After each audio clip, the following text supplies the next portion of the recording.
Мағжан Жұмабаевтың немересі. Қазір сөзді Ұлжан өзіңізге берейін. Сол қайғылы 30 жылдары менің атам қазақтың ұлы ақыны Мағжан Жұмабаев 3 рет репрессияға ұшыраған.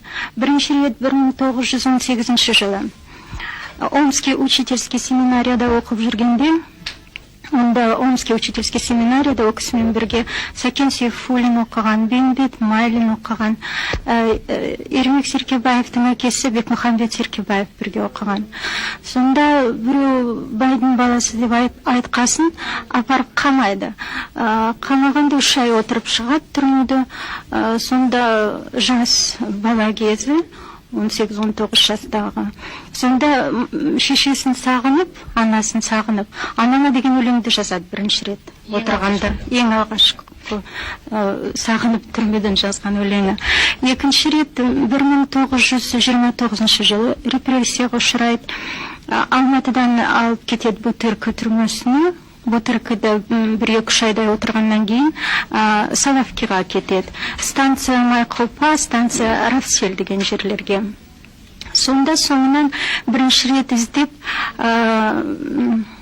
өзінің жары менің әжем Зулиха Жұмабаева барады, сосын інісі Сәлтай Бекенов екеуі бірге іздеп барады. Соңынан Бутыркаға, Бутыркадан айтады, осындай жерге жібердік дейді.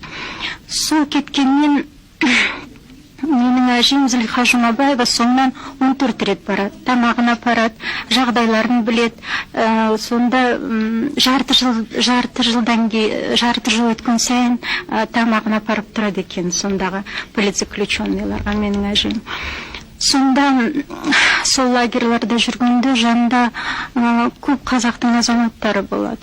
Сол азаматтардың бірі Міржақып Дулатовтың ағасы Асқар Дулатов болады. Ол кісі мола екен, жасы келген кісі.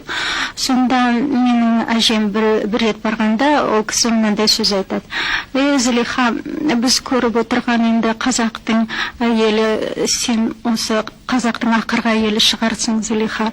Біз енді қазақ әйелдерін көрмеспіз деп мұндайынан сүйіп жылайды сол кісі. Енді екінші рет содан кейін тағы барғанда ол кісі қайтыс болған екен. Соны менің әжем ылғи айтып отыратын, шіркін ай, сонда Асқар аға сезген екен қайтыс болатын деп. Қауым, сіздердің барлығыңызды алда келе жатқан Наурыз мерекесімен құттықтай отыра. Бұл ерекше жыл болып отыр біздің басымызға келген, құт әкелген, бақыт әкелген 1997 жыл ұлтаралық татулық және саяси қуғын көргендер жылы аталып. Бұл үлкен маңызы бар оқиға. Бұл оқиғаға қатынасты жалпы ұлттық өкілдері олар да бейжай қарамас, қалып қоймас.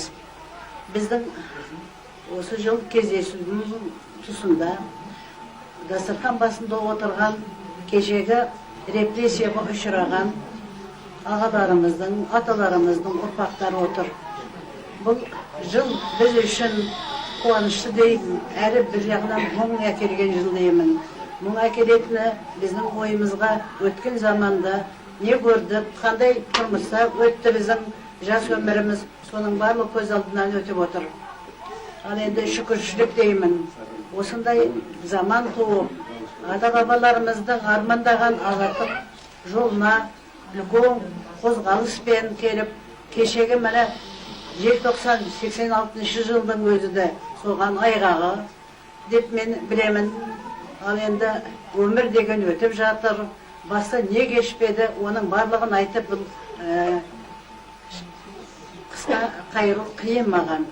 Менің әкем Халел Досмұхамедұлы 1930 жылы ұсталып, бізді Воронеж деген қалаға айдап жіберді. Семьямызбен сонда тұрдық. 1938 жылы ол кісіні Воронеждан екінші рет ұстады. Содан кейін біз әкемізді бірде-бір көрген жоқпыз. Бірде-бір хат алған жоқпыз. Бірде-бір свиданиеде болған жоқпыз. Соғыстың алдында Алматыға көшіп келдік.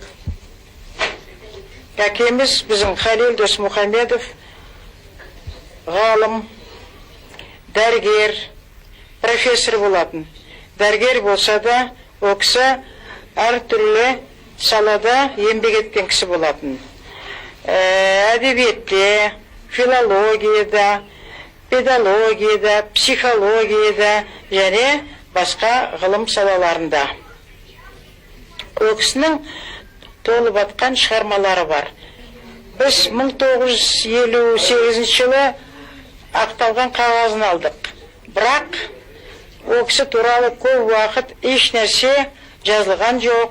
Еш жерде баспада ол кісі туралы еш нәрсе шыққан жоқ.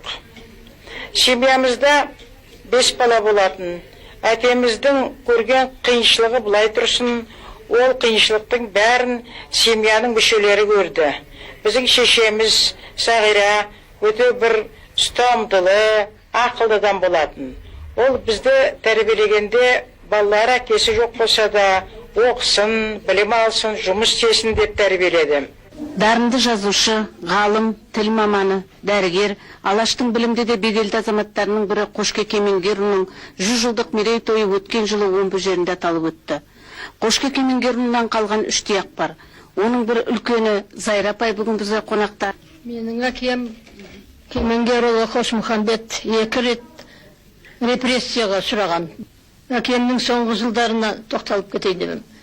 Ол кезде енді 10 жастамын, 37 жылы 2 репрессия ұшырағанда. 7 августте әкем жұмысынан келмей қалды. Шарбакөл ауданында Омбы облысының дәрігер денсаулық сақтау бөлімінде істеп жүретін. Кешкілікте қызметтен келмей қалды. Хабар салып іздедік, жоқ. Естідік ертеңінде. Біз ол кезде ауылға шығып тұрып едік, үйді ремонт жасау үшін Шарбакөлдегі үйді. Түрмеге қамалды деп естідік, ұсталды деп. Содан кейін менің есімде 10 күндей әкемді қайғырып, 10 жастағы қызбын ғой.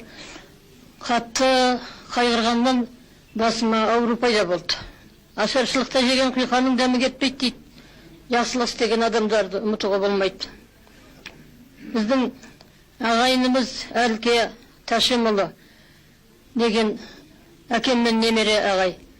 2 бөлме үйінің бірін босатып жіберіп, Қошкенің семьясы далада қала ма, біз тұрғанда деп. Бізді кіргізіп, сол кісі ұзақ жыл бойы бізге қамқоршы болды.